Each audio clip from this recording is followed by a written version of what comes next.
Commanders hire Dan Quinn to match with their new general manager, Adam Peters, to lead this franchise into the future. The way that we live is not for everybody, okay? It's not, all right? Because we're going to run and put our bodies on people in a violent manner. Whether the team is giving us the highest of highs, the blues to blues, we'll cover it all here on Commanders Nightly News. I, of course, am your host, Louie T. Thank you for joining me. Let's get to tonight's lead story. So, I had a chance to watch the film with the mob, and I actually opened up the film study to everyone. Wanted everyone to kind of see. I'm in a great mood right now. I wanted everybody to see the game and kind of see it from my lens and really get to hone in on, the play of every player specifically.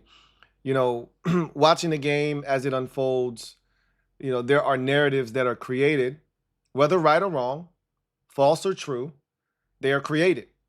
And it is our job to debunk these theories or narratives by watching the film and making a educated decision and choice as to whether we want to continue that narrative or we want to debunk it, right? And all I ever want to do is just give you a different perspective. Allow you to formulate your own opinion. If you think a guy sucks and I think that guy's good, and we watch the same film and we come up with two different opinions, cool, right? Beauty is in the eye of the beholder, but the film study is the heartbeat. It is the pulse of understanding what you're looking at and what guys are and aren't capable of and what the coaches are doing, what players are doing, et cetera, et cetera. So with that said, it was only right that we took a look at that film from Sunday night's thrilling victory. And, we've had issues in the run game, running the ball. We've had issues stopping the run. We thought that Marshawn Lattimore had a rough go of it. There were a lot of narratives that were created, in this game or continued to be perpetuated because of the play on the field. So let's talk about the film, like upon further review, as I like to call it. And I want to start with that offensive line. Brandon Coleman was, he was as bad as we thought. He had a rough go of it, man. He's a guard, and I've said that. And that's why I don't get as upset as some of you do now. I don't, because I acknowledge that week 1 against Tampa. Like, oh, okay, he's not a tackle. People are like, well, maybe he'll get better as the season, goes along. And I'm like, I hope you're right. But there was a reason that after a week of camp, Jay Gruden and his staff moved Brandon Sheriff from tackle to guard and never moved him from guard after that. He was drafted as a tackle, but very quickly moved inside because it doesn't take long for you to figure out if a guy can or can't do it in this league at a high enough level to stay on an island at tackle. Coleman is a guard. I think he should be given an opportunity to compete at guard next year. Obviously, Cosme isn't going anywhere at right guard. You're not going anywhere with Allegretti or Biadasz at center. I think him and Allegretti should be competing for the right to be the starting left guard next season. I don't personally think they're going to sit Allegretti down. They love Nick Allegretti, his toughness, his grit, and what he brings to the table, championship pedigree, all of that. I just don't think, and honestly, Allegretti hasn't been bad. So I almost feel bad for opening up competition, but you can't tell me that you're all about competition and then run away from it because you like a guy.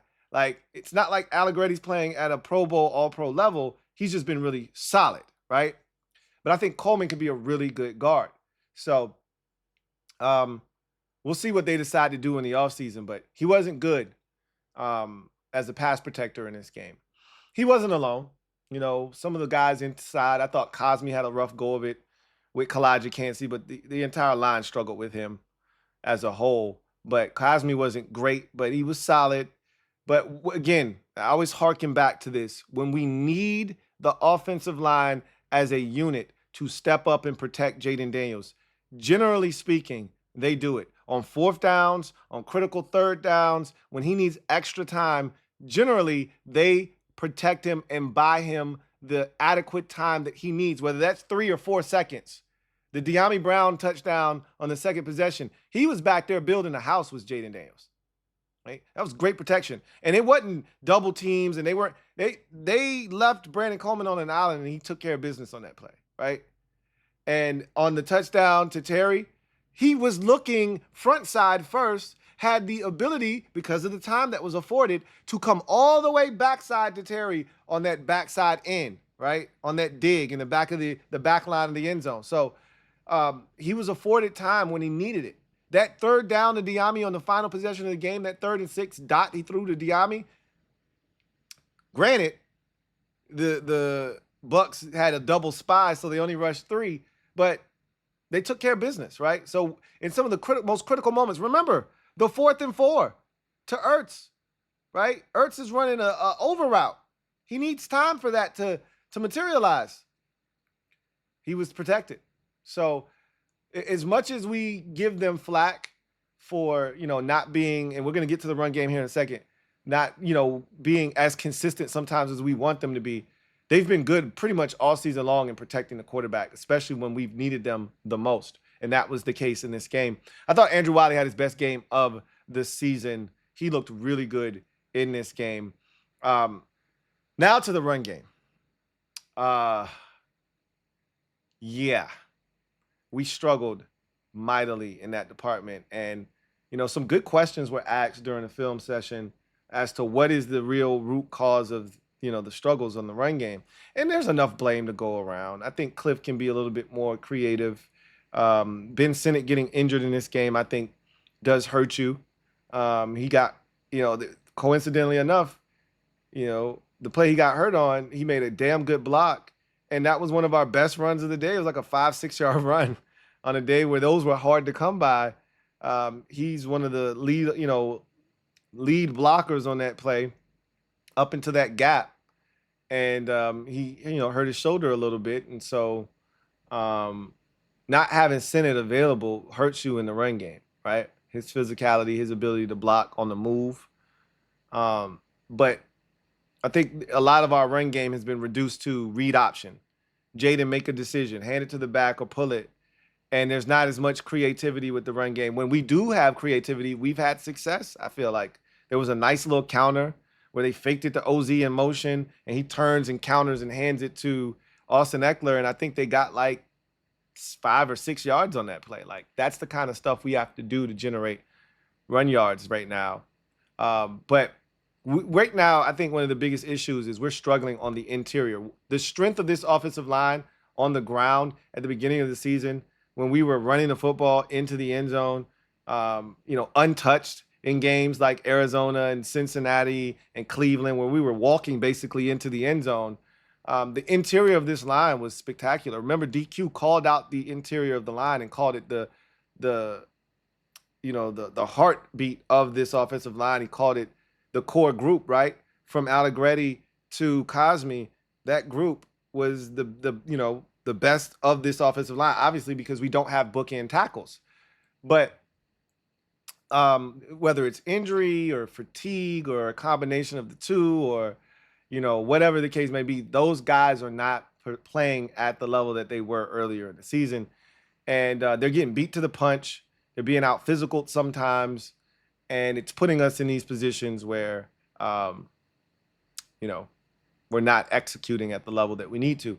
And another great point was made by someone else. We're playing against some of the best run defenses in football here of late. Philadelphia is a top-notch run defense. Tampa Bay is one of the best, if not the best, run defense in football. Detroit is one of the better run defenses in football. So you're running into teams that can stop the run, but not everybody's great at stopping the run. Atlanta's not great at stopping the run. New Orleans isn't great at stopping the run. We just haven't run it well. Let's just call a spade a spade. Dallas wasn't a great run-stopping defense, but they've been better of late. At the end of the day, in this game, it wasn't good enough on the interior, but through Kliff's ability to scheme it up, and I thought he did a phenomenal job of manufacturing 3 to 5 yards on first or second down to put us in manageable third down situations. And even when we weren't in manageable third down situations, even when we found ourselves in a 3rd and 8, or something of that magnitude, he would find a way to get us either a first down or in a position where we could go for it, 4th and 3, 4th and 2, that type of deal. So I thought it was a master class on how you overcome the lack of a consistent running game by Kliff. The screen game was prevalent and ever present and very effective. One of the better screen games we've seen from this team all season. I don't think we had a negative play on a screen. That's got to be the first time this season, because generally when we throw screens, at least one or two of them are going to go for nothing or a loss of 3 or 4. Like the Terry screen, for instance, easily could have been a loss of 2 or 3, and he breaks a tackle. Good job of Brandon Coleman, or Ertz, excuse me, Zach Ertz, of staying on that block, even though he got beat on that play. He stayed on that block and allowed Terry to break the tackle and get up the field and get a gain of 1 or 2. I mean, it doesn't seem like much, but it's a big difference between 2nd and 13 and 2nd and 9 or 8, right? Because the next play was a little swing screen to Brian Robinson Jr., and he got like 3 yards and then brought up a 3rd and 6 instead of a 3rd and 10, right? Big difference. So, yeah, we got issues up front, and I said this already, and I'm doubling down. We're not going to fix the what ails this team running the football. I don't think you're going to fix that the remainder of the season. This is who we are. We're going to have to manufacture offense, and be excited when you get a 4-yard run. You know, be excited when you get a 5 or a 6-yard hit in a run game, because those are going to be rare, few, and far between. So I've braced myself for that.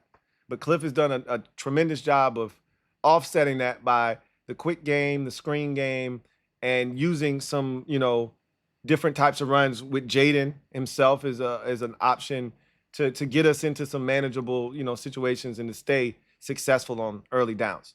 I thought that watching this game, the offense was really effective in, one, staying out of their own way, not committing penalties, or at least not getting called for them. And 2, making the plays that were there to be made. We didn't have the self-inflicted wounds. There weren't the drop passes. There weren't the mental mistakes.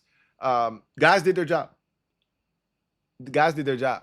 And a lot of times in these close games, the difference is a lot of times simply who does their job.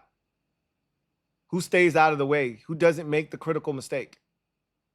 The Bucs made critical mistakes and errors in the most crucial of moments in the game. And because we've been in so many of these situations, we don't flinch. We go tempo all the time, so we don't make those type of mistakes. So, you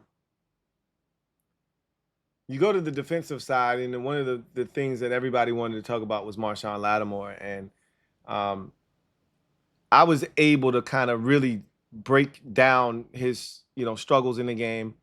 And I actually thought when he was in press coverage, he was fantastic in this game. Now, I think the film bears that out. And again, everybody has access to it. It's up on the channel if you want to watch it. I thought he was fantastic when he was in press coverage. It was when he was off is when a lot of the completions were had and a lot of the big plays were gained against him.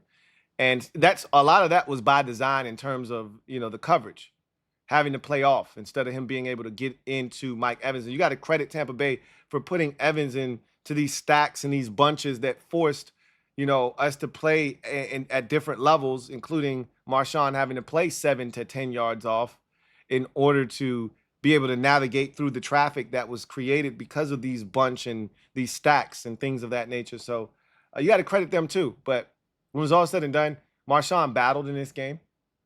And like I told you guys, in the moment and after the game, he's going to be just fine. And I'm glad he's here. And he's still one of the best corners in football. And I'm not moving off the spot. Not moving off the spot. I'd rather have him than not have him. And when you watch it, and go watch the film, you'll see, right? And I broke everything down. You'll see. He wasn't as bad as you think, right? Anyway, run defense, pass rush. Let's talk about those things. The run defense was, I thought, actually really solid in the first half. And I don't think that's a surprise to any of you who watched the game. The run defense was really, really good in the first half. The Bucs didn't gash us. They didn't hurt us. a lot of the damage that was done was through the air with Baker Mayfield in the first half. They didn't have a ton of success to begin with, but when they did have success in the first half, it was really via Baker, either his legs or his arm. That changed drastically in the second half. We were not as sound in our gaps. They started to really take advantage of us on the edges, which is where I would start the game attacking Washington's edges if I were an opposing team. I don't understand why you would try to run up the middle. Not that like it's impossible to do so, but the outside is where it's at against us. And they started to really take advantage. Tosses, they started to get outside, with counters and things like that, and really started to get put pressure on our edges, and we just didn't handle it well. I thought the defensive line as a whole really played well. I thought the linebackers played well. Chin, I thought, had a really good game, but we got to be better at the point of attack. Guys like Javonte Jean-Baptiste had a chance to make a tackle. He didn't. I hate that we're going to have to rely on Michael Walker now that there's no Jordan McGee the rest of the way. That sucks because Michael Walker is not aggressive enough attacking the line of scrimmage, and that's going to allow teams to get to the perimeter and make plays. I thought that overall the defense fought its ass off, but they didn't, it's funny listening to Joe Whitt because I feel like, and I'm not mad at him for this, I feel like he and the defense, they take credit for things that they didn't really do, right? Like one of the Bucks drives ended, and again, I'm happy about this. I'm not complaining about it. Because there have been years where it didn't matter if it was 3rd and 18 or 3rd and 24, we were still giving up a first down, right? But the Bucks, one of their drives got destroyed when they had a illegal chop block penalty, right? Where you're blocking a guy low and high, right? That put him in 2nd and 24. That killed that drive, essentially. So that forced a punt. The Bucks fumbled on a possession. And that great recovery by Bobby Wagner, awesome recovery, like massive play in the game. And then they had a drive where they botched the snap count rather, and snapped it when nobody was ready for the ball to be snapped, and that's how we got off the field. Like, make no mistake about it, they had one actual possession where they played solid defense and got a stop on their own volition. And that was the second possession of the game. We were down 3-0. They went down, got a field goal. We went down, failed on 4th down. And that next drive after we failed on 4th down, the defense did, in fact, go out and get a stop and force a punt.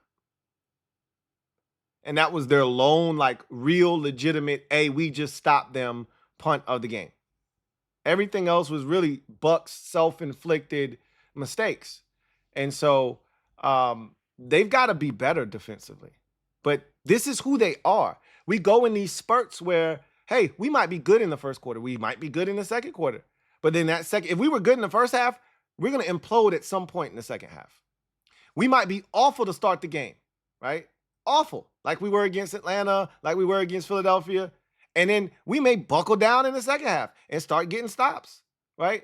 But we haven't put together an entire defensive game, maybe outside of some of the blowouts, right? I think one of our most impressive defensive performances to date is the Arizona game because that's a real NFL offense. Cleveland is not. So I don't even count that. Carolina was playing good football, but they're not at that time, they weren't a great team either. Arizona, though, was a legitimate outfit. And, we pretty much muzzled them and held them to next to nothing, right? That was impressive. But we haven't seen a full game from this defense. And I hate to be the bearer of bad news, but you're playing against the best of the best now. You're not going to see a complete game from this defense. This is who they are. So we know what it is. And the film kind of bared that out, right? We didn't get consistent pass rush. We didn't stop the run in the second half, pretty much at all. We did get a big stop. And I will say this, in the defense, they bent, but they never broke. And you have to give them credit for that. That sequence of events where they have the snap that is ill-timed, there was a 2nd and 1. I don't know if that was a miscommunication between Baker. I think it might have been read option, and Baker decided to keep it, but we stopped him. That was 2nd and 1. So that brought up 3rd and 1, and then and then the bot snap happened, and we were able to stop him and force the field goal. So you gotta give them credit. They could have given up 3-4 yards on that 2nd and 1, and none of that other stuff happens, and none of that matters. But they got to stop. So, something that I do think we need to see more of is Dorrance Armstrong at defensive tackle in obvious passing situations. I do like that. But we got to find a way to generate some pressure. If we can't do that against Detroit, it's going to be a long night. I can tell you that much. But overall, watching this game, I saw a team that can win. And I'm not just talking about this week, but I'm just talking about in general. Like, I've been telling y'all that, though. I told y'all I thought that this team could win and win big. When I was talking reckless and, I had to get slapped on the wrist. But I've been saying, why not us? This is a well-coached team. And I told you that was the thing that gave me hope. We're not talented. We're not anywhere near. If you rank the teams left in the playoffs right now from a talent perspective, we'd probably rank dead last. That's my guess. We probably rank dead last. And it'd be us and the Rams fighting for last place. But you know what we are? When you make that same list and you do it with the coaching staffs, we'd be fighting for first place. And I believe that. And and the thing that matters the most too is quarterback. And we got a top 5 quarterback. And of that group of 5, Jackson, Allen, Mahomes on the only other 3 left. So, again, we got a shot because we got one of them ones. And he was spectacular in this game. Absolutely spectacular. But I'm not telling you anything that you don't already know. So, the film was very eye-opening in the sense that I need people to understand this is who we are. Like, me just telling you, it's because your brain wants you to be able to make up a way where, the run defense gets better or the rush offense is magically fixed. No, it's not happening, okay? No, it's not.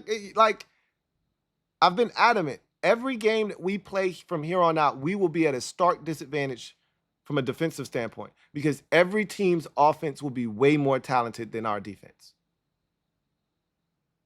You're going to have to win games on offense, and Kliff Kingsbury is putting on a master class on how you circumvent the lack of a consistent run game.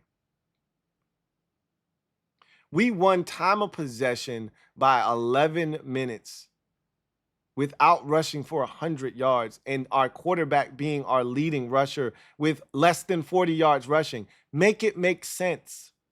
When you win time of possession in that fashion, generally, you've got 150 plus rush yards on the afternoon or evening, and you were able to control the clock that way. No such luck for the Commanders on Sunday night. Kliff is putting on a masterclass.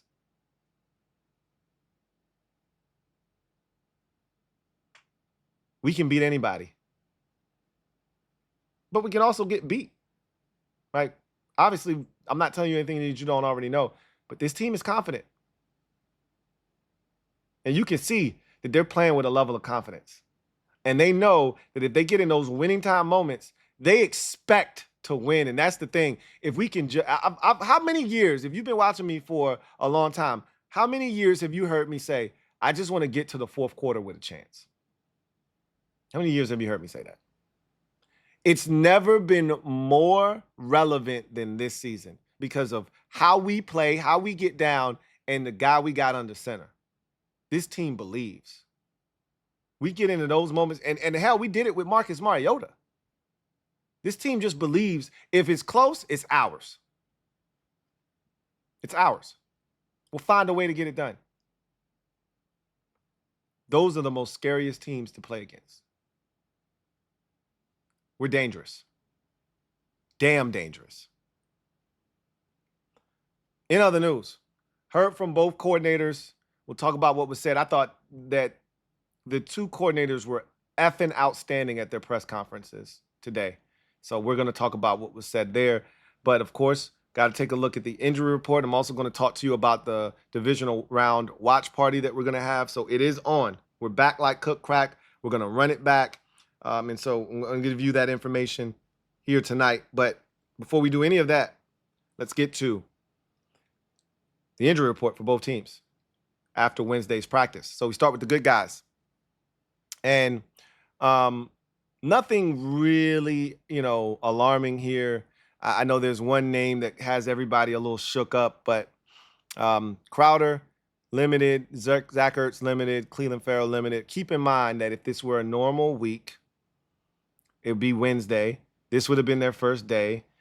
Ertz would have been out of practice for rest. Cleveland Farrell would have been out of practice for rest. So keep that kind of stuff in mind, right?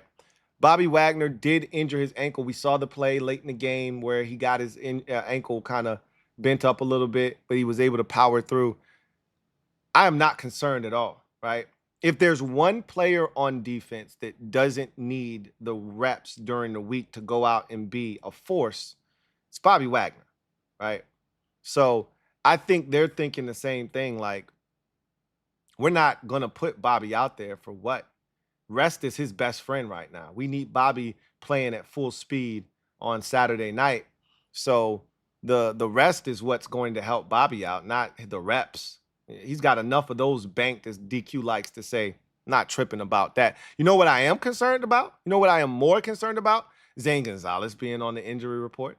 I am concerned. Did you see that the team worked out 3 kickers today? Did you see that? A contingency plan? Did you see that? I'm more concerned about that shit than I am Bobby Wagner.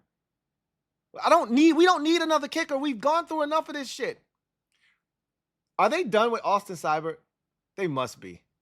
Like, I knew they weren't happy with him after the Dallas game, but like, I told you DQ's answer was definitive when they asked him about Austin Seibert, and he had no update, and he literally changed the subject like, yeah, I got no update, and we like the way Zane's kicking the football. I was like, oh, shit. But, like, is this man not even around anymore? Obviously, he's still on IR. And they haven't, put him on the 21-day window. They haven't opened that up. So he's done. But who wants to see Matthew Wright kicking for this team in a big game? Like, that should scare you. Like, Zane Gonzalez needs to be the last kicker that this team has the rest of this season. Aldrick Rosas could be kicking in the NFC Championship game for us. That should scare you. I'm more nervous about Zane Gonzalez's hip because the last time we had a kicker with a hip was Austin Seibert, and his ass ended up on IR. So I'm more concerned about Zane Gonzalez than I am anybody else on this injury report. Everybody else either limited or full and going to be just fine for Sunday, barring any type of setback. And then we know about Detroit's side of things. So we go to the ops. Not a lot to see here. One in particular is something that's noteworthy, and that's Kevin Zeitler, one of their starting guards, dealing with a hamstring. He has not practiced each of the first 2 days. That doesn't mean he won't be limited tomorrow and able to go, but hamstring and soft tissue injuries are something that they're kind of tough to monitor and manage. So if he hasn't gone to this point, he might not go this week, and that would be. Again, it's a small victory, but we'll take anyone we can get when you're going up against a 15-2 team.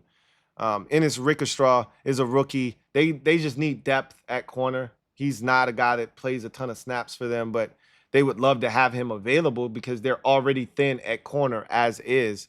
But getting Terrion Arnold back, as it appears they're going to do, and getting David Montgomery back are going to be huge boosts for a very healthy, as you can see, Detroit Lions team heading into this game coming off of the bye week. So let's talk about what was said by the two coordinators. We will start with Kliff Kingsbury. I thought he was awesome today.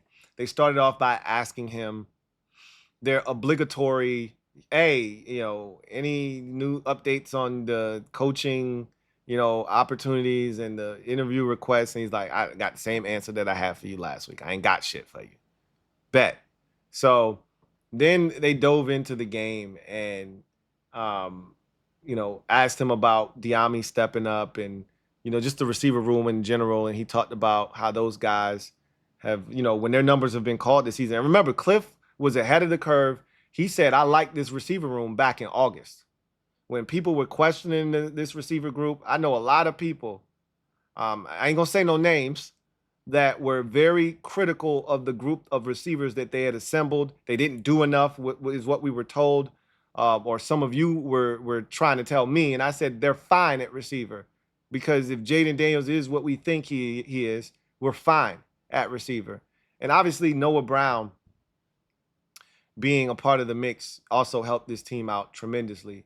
But you're seeing guys step up, and every week it feels like it's someone different. But Diami's been huge here of late. But, it's OZ, it's Crowder, it's, Diami Brown, it's, other guys stepping up at the receiver position, and we need that, right?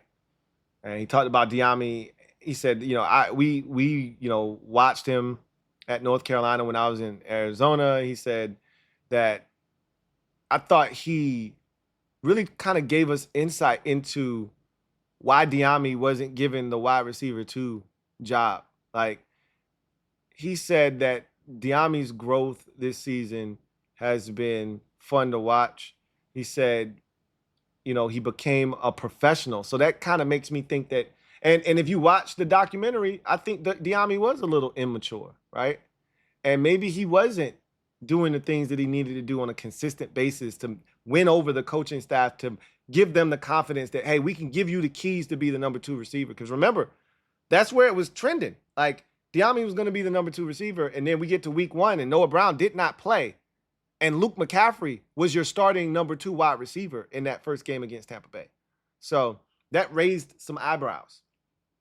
And he said that he became more of a technician, more of a student of the game, became a better route runner.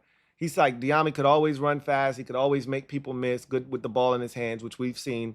But he said now he's doing all of the, other things. He's studying. He's becoming a technician as a route runner, and he's blocking, and he's being physical. And these are the things that he's doing on a consistent basis now, and that's why they trust him. And so I think without actually saying it, he told us why Diami wasn't given the keys to the number 2 wide receiver position. But things are changing now. He's playing better, and I think a lot of us want him back. I don't know if he'll be back, but a lot of us feel like he's played his way back onto this roster next year as a third option. He was asked about Jaden and in these, winning time moments, have you learned anything new about him? And he's like, no, his process stays the same. And he's come in every day this week at the same time. He's putting in the work, and, we know what he is, right, at this point. And he's like, when he was at LSU,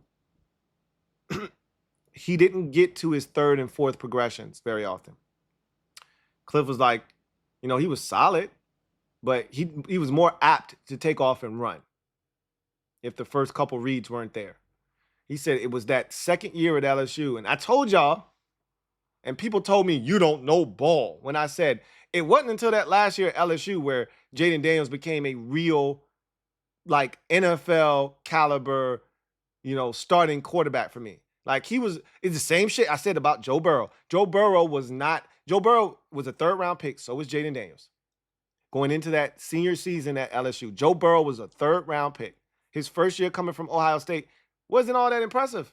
3rd-round pick. He went back for that senior year, put up one of the greatest seasons we've ever seen in college football history, became the #1 overall pick, and now he's one of them ones. Jaden Daniels, first year after transferring from ASU, was solid. He wasn't anything to write home about. He was a third-round pick at best. I wasn't impressed. That last year, LSU changed everything, and Kliff said that last year was crazy because he started hanging in the pocket. He started going through his reads, going through, getting a 3, getting a 4, getting to the check down. He said that VR training has done wonders for him. It changed everything for him. And his ability to stand in there and go through his reads, he said, I've never seen anything like it from a young quarterback at this stage of their career. This guy's a rookie, and he's come in with the ability to do that. So, Kliff talked about his progression as a play caller. And I love this from Kliff. Kliff, this is part of the reason I love both of these coordinators. And I talked about this about a month ago when I said this is the best, group of play callers or, coordinators that we've had in Washington since Gibbs and Richie Pettibone, because there's an honesty, there's acknowledgement of past failures, and there's self-scouting, and there's the ability to be introspective that I love from both coordinators, right? Hey, I did this. I messed up here, right? So many times we've had coordinators who failed to admit, I made a mistake. I put guys in a wrong position. We heard so much bullshit from, if you take away these plays, right? Like, that's the most loser talk thing ever. If you just take away you can't take away those 3 plays. You gave up 232 yards rushing, and yeah, you gave up an 89-yard run and a 55-yard run. You can't take those away. You gave them shits up en route to 232 yards rushing on the ground giving up. So don't talk to me about if you take that play away or you take this play away, right? Don't tell me turnovers come in bunches. That's bullshit. That's what losers say to convince themselves that eventually turnovers and sacks will come. Either you're going to get them shits or you're not going to get them, right? Kliff said about throwing the football, and I literally had this conversation with Rio on the Commanders Kings yesterday. Last night, I said to Rio, Kliff Kingsbury would throw that bitch 50 times with Jaden if you allowed him to. And Rio was like, you damn right he would. I said earlier in the season, Kliff said, and he was asked, if you needed to put the game on Jaden's shoulders, would you be comfortable doing that? And he's like, oh yeah, without question, he could do it. And Kliff said he appreciates DQ for keeping him grounded. He said, I've learned so much from working under a defensive-minded coach, because, if you would have turned me loose, I would have been throwing this bitch a lot more, especially with the run not working, right? Kliff would have abandoned that shit, dropped it like a bad habit. And Jaden would have been slinging that bitch Eric Bieniemy style 47 times already. Long time ago. He'd have been slinging that bitch. Jaden hasn't had a game where he's at 40 attempts this year. Not one. Not a single one. All right? But if Kliff had his way, he probably would have had games where he's had 40s, maybe even a 50, right? Because he's so good, he would have just put it on Jaden's shoulders. But because DQ is like, nah, we're not doing that. He's like, DQ has helped me understand the importance of sticking with the run and how that impacts the defense. And so he talked about that, and I thought that was really intriguing stuff. Like, love that. Yeah. Then he talked about something else that was like high-level shit. He talked about the mindset of going for it on 4th down. And another time, and again, this is why Kliff is supposed to be a coordinator, because, and he's learning a lot, but the question is, when those shackles have been removed and he's free to do whatever he wants as a head coach, is he going to adhere to the things he's learned here, or is he going to revert back to what is comfortable for him, which is, I'm going to throw this bitch, or I'm going to go for it on 4th down just because? Like, Kliff was like, DQ does a great job of letting me know before the possession even, takes place, hey, this is what we're doing. This is where we're going for it. So Kliff has a clear understanding of, all right, this 3rd down is like 2nd down. So if it's 3rd and 8, I just need to get 5 of these to make it 4th and 3 so we can go for it, right? So in Kliff's mind, he already knows because DQ has been clear with him and Joe Whitt. Like, this is how we getting down. Be ready, right? But he said, if it were up to me, I'd be going for it on 4th down all the time. He's not wrong. He did it in Arizona. And it did not work out a lot of times. It did work sometimes. It didn't work sometimes. A lot of times, actually. So he said, DQ, does a great job of having a good feel for when they should or shouldn't. And, Kliff has been muzzled a bit. And rightfully so. DQ has done a good job of allowing him to be him, right? Allowing Kliff to be Kliff, but putting restraints on him, because if Kliff had it his way, he'd be going for it. He'd be throwing it 50 times, 45 times. He'd be going for it on 4th down all the time. And you can't do that. You got to pick your spots. So I thought that was really good introspective shit from Kliff, because he was being honest, brutally honest. And then he talked about, the mindset of going for it on 4th down, how you set it up. He's like, on 4th down, I don't think plays, I think players, which I've always said that's the way you should be attacking like critical situations. It's not about plays as much as it is, how do I get this guy in a situation or in a matchup that he can win because he's one of our best players. He said on the 4th down and 4, he said we were always going to Zach Ertz. I almost wish he didn't say that, because if I'm the Lions, I'm like, okay, if we get them in a similar spot, they're going to go to Zach Ertz. Maybe we could use it against them and go to Terry instead, or go to OZ instead, right? Or Diami instead. But you want to go to the guys that, are winners for you in those situations. And Ertz and Terry are your 2 best winners in those critical gotta-have-it moments. He said that was first day install. We knew we were going to Zach. And, and I think about it, when I think about it, our biggest 4th downs, the ones that have been 4th and 4, 4th and 5, like against Cincinnati, who did he throw the ball to? Zach Ertz. So I hate that we had a 4th down against Philadelphia that we went for. Zach Ertz. It was like 4th and 5. He threw it to Zach Ertz. Like, I hate that he divulged that information, but, it doesn't mean that we can't, buck a trend, right? Anyway, he also talked about Detroit and, Aaron Glenn's aggressive nature, and he said, they're going to get you sometimes.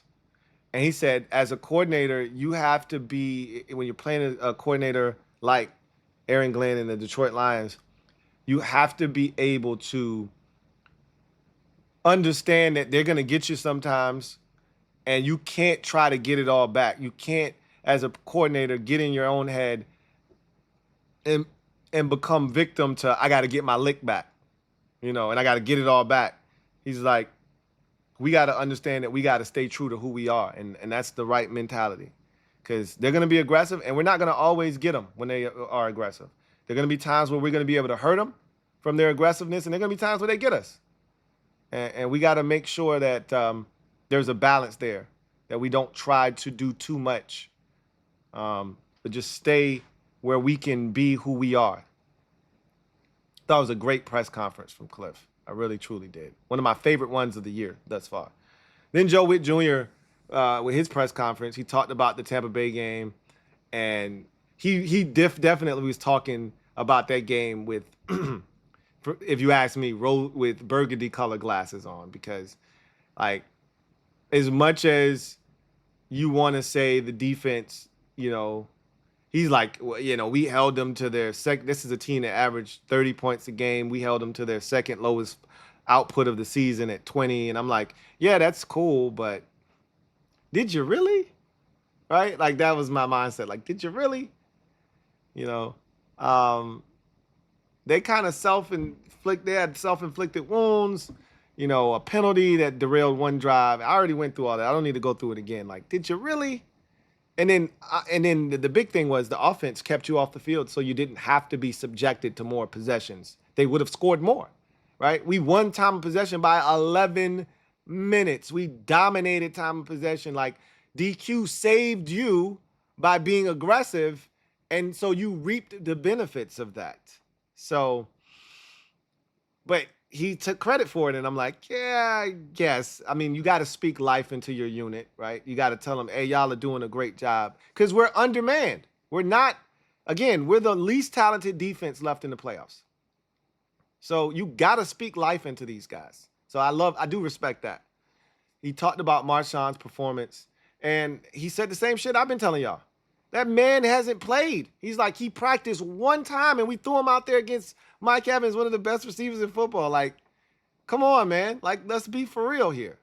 He's like, I like my chances with this guy. I love his temperament. And the more he gets to practice and the more it's the same thing they said about the offense. And guess what? It was true. Remember they told us we haven't practiced as a full offense because Jaden was hurt and the offensive line was banged up. And so we weren't able to have full practices for like a month after that Carolina game where Jaden got injured.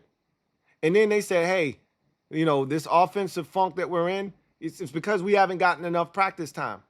And then what happened? They got 2 full weeks of practice and the offense went back up to where it was. And we've been back clicking on all cylinders offensively. Right? We back to not punting and shit. Right? So, again, I just think he needs practice. And that's what Joe Whitt said. Like, he had one day of practice. And then we threw him out there against one of the top receivers in the NFL. And he battled. As I said, go watch the film. I showed you what happened. He battled. He talked about the defensive line. He thought they were stout. I did too. I thought they played a really good game. They could have been a little bit better, but I thought overall, from what I've watched this season and what they did in that game, I was impressed with the defensive line. Taking on blocks, giving the linebackers opportunities to go and make plays. I thought they did a really good job. He talked about Quan Martin's importance. And look, I gave Quan a hard time because I thought he should have had a pick in the end zone on that slant for the touchdown to Mike Evans before halftime. He was right there. He was put in a position. He was keying Baker's eyes, and for whatever reason, he decided to turn his back to Baker instead of tracking the football and going and getting it. But he talked about, and he's been singing the praises of Quan Martin all season long. He said, look, Quan Martin he has been great for us in the post, which is the single high free safety position. He's been great in the post. He's capped. And remember, Jack Del Rio told us, you know, the importance of capping plays, right? Well, Quan has been capping plays this season. Like, think about it. And Joe Whitt, now this, I agree with him when he said this. He said, we're top, 3 or 5 in the league, something along those lines of not giving up explosives. When the last time you can remember this team giving up like a just ridiculous explosive through the air? When's the last time you can think of that? We went from last year bombs away. If you wanted one, all you had to do was say so. We were putting Quan Martin one-on-one with Tyreek Hill as a rookie, and Tyreek was raising his hand last year. We were doing dumb shit, and guys was getting big plays. You wanted a big play, you just had to say so. How many? It wasn't, hey, do you want a big play? How many do you want? We went from that to, I'm trying to think.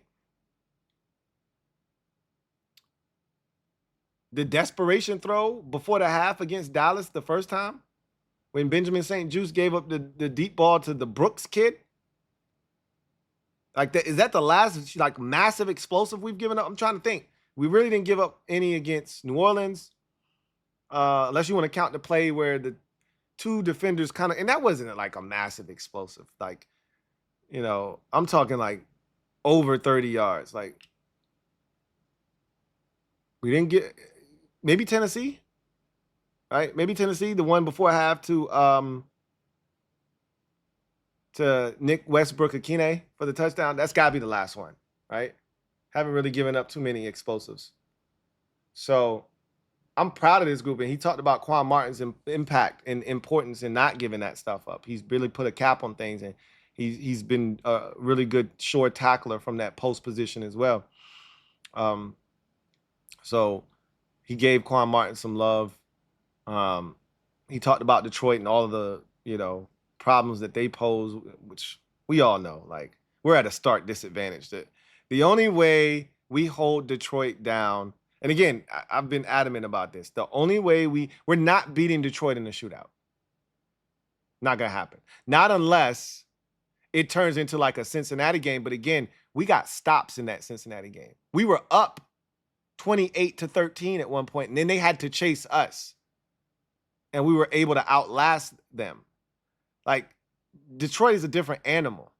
There will be no point in that game where we're up 28-13, right? Like, if we're going to beat Detroit, it's going to be because we kept the ball away from them on offense. We played keep away successfully, and we kept that score in the 20s. That score gets to the 30s, advantage Detroit. We have to hide Joe Whitt Jr.'s outfit. We have to hide his group.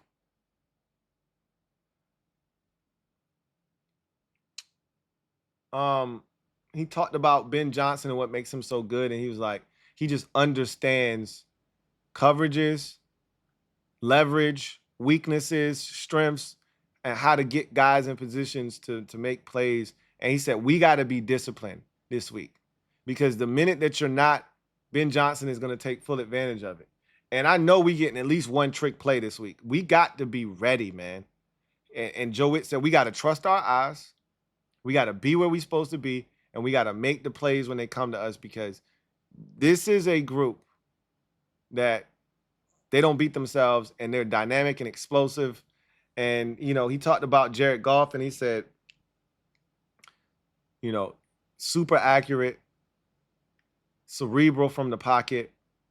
You know, he runs that offense. He's got a clear understanding of what Ben Johnson wants. And he knows how to run that show. And they trust him a lot. And they do. That's why you can go for it. You can't go for it on fourth down if you don't trust your quarterback. We're the number one fourth down team in the NFL. Why? Because and DQ's told us this. He said it yesterday. Yesterday. And even, you know, weeks prior, many a times, he said, you can be aggressive on fourth down if you trust your quarterback. I trust my quarterback, so I can be aggressive. He's a defensive-minded coach. He ain't Dan Campbell. This is not what he wants to do. You know why Ron Rivera got the moniker Riverboat Ron? Because he trusted Cam Newton to get the first down. That's why he was aggressive. When you trust your quarterback, you can be aggressive. When his ass got here, was he Riverboat Ron? Hell no, he won't Riverboat Ron. He reverted back to being a defensive-minded head coach because he ain't trust none of his quarterbacks. They trust Jared Goff. That's why they go for it on fourth down so often. So it's going to be really fascinating to see if we can just slow them down. That's all I'm like. I know we ain't stopping them. Can we just slow them down? They asked him about head coaching, you know, the Jets situation. He's obviously been requested for an interview for the Jets head coach opening. And he was like, bro, I'm going to be honest with you. Like, I'm focused on this game. If my answer was anything else, I'd be cheating these men. I'd be cheating everybody in this building. Which, that's why I love Joe Whitt. So, watch party. Saturday night, 8 p. You know, same thing kind of applies. We running it back in Richmond at City's Bar and Grill. It was a really fun time. Doors are going to open at 6. Tailgate. We'll be obviously watching the first game, which will be Chiefs and Texans, while we wait on our game to take place. And looking forward to meeting some of you for the first time. A lot of you who were there the last time who were absolutely awesome. I told y'all that it was the most enjoyable football watching experience I've ever had in my life. So I'm looking forward to, you know, running it back with a lot of you. And a lot of y'all was like, look, if you do this again, I'm going to be there. So I'm counting on y'all to be there. And I look forward, now that it's a Saturday, a lot of y'all, the excuse was, oh man, it's a Sunday, you know, I got to work the next day. Well, now it's a Saturday and I still got hotel accommodations, you know, and if you need to stay, I'm staying overnight. If you need to stay, I got you. Hit me up. LouieTeeNetwork at Gmail, LouieTeeNetwork@gmail.com.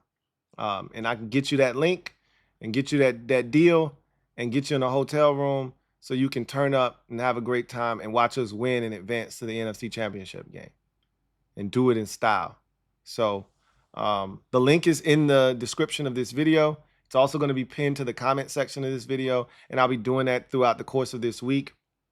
So I'm looking forward to y'all being in attendance, right? A lot of y'all said, hey, man, you know, if you run it back, I'm coming the next time. Well, we running it back. Put your money where your mouth is. I want to see y'all in the building helping us turn up and have a good time, man. We had a great time last time, and I look forward to doing it again. So want to see y'all in the building and rooting on the good guys as we look to do something we haven't done since 1991. I know y'all want to be in the building. When we do this, you want to be in the building. Trust me. All right. So with that said, about to get out of here, but I wanted to leave y'all with this. Me and my dad, Boss Man, y'all more affectionately known as Boss Man, Cowboys fan. You might get to meet him. I'm trying to get my family to come out to this one, right? Now that it's not a work day or whatever the next day. Trying to get the fam to come out. So if you come out, you probably gonna meet Sister Lou. You probably gonna meet Boss Man. More likely than not. We'll see. Still gotta get some things ironed out, but you may meet the fam, right?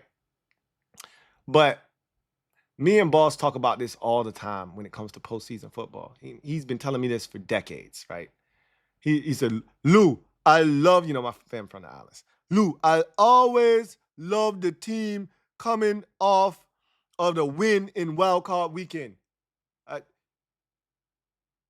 You could always be the team who had a bye because the team with the momentum got a chance to come in there and win because they're confident. And he's not wrong. You know how many times I've seen a number 1 seed come off of the bye and lose? Tennessee in 2019. Or excuse me, Baltimore in 2019, right? The Titans were the number 1 seed in 2021, right? When the Bengals went there and beat them, right? The Giants went to Dallas in 2007 when they were the number 1 seed and beat them. It happens quite often. So in saying that, I want to leave you with this from Logan Ryan. Somebody, shout out to Playoff P, Miss Playoff P, Miss Perry, Miss Condo P. She got so many aliases, I don't even know what to call her anymore. But we all know who she is, and we all love her the same. She sent me this clip, and this one hit me. I just told you why this one hit me in my soul, because I believe this. And this is one of the reasons why I believe in us this week. So I leave you with this gem from Logan Ryan. I'll see you guys tomorrow live for Commanders Nightly News. Looking forward to it. Take care. Yeah, let me tell you a little trade secret here in playoff football. I've been a number 1 seed quite a few times playing for the Patriots.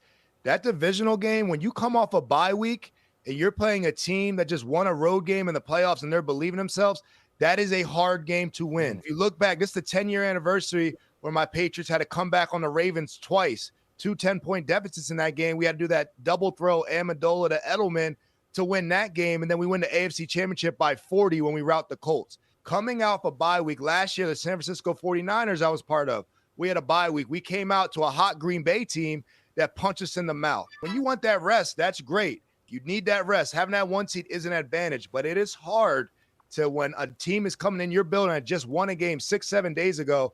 These young guys got a lot of belief in them.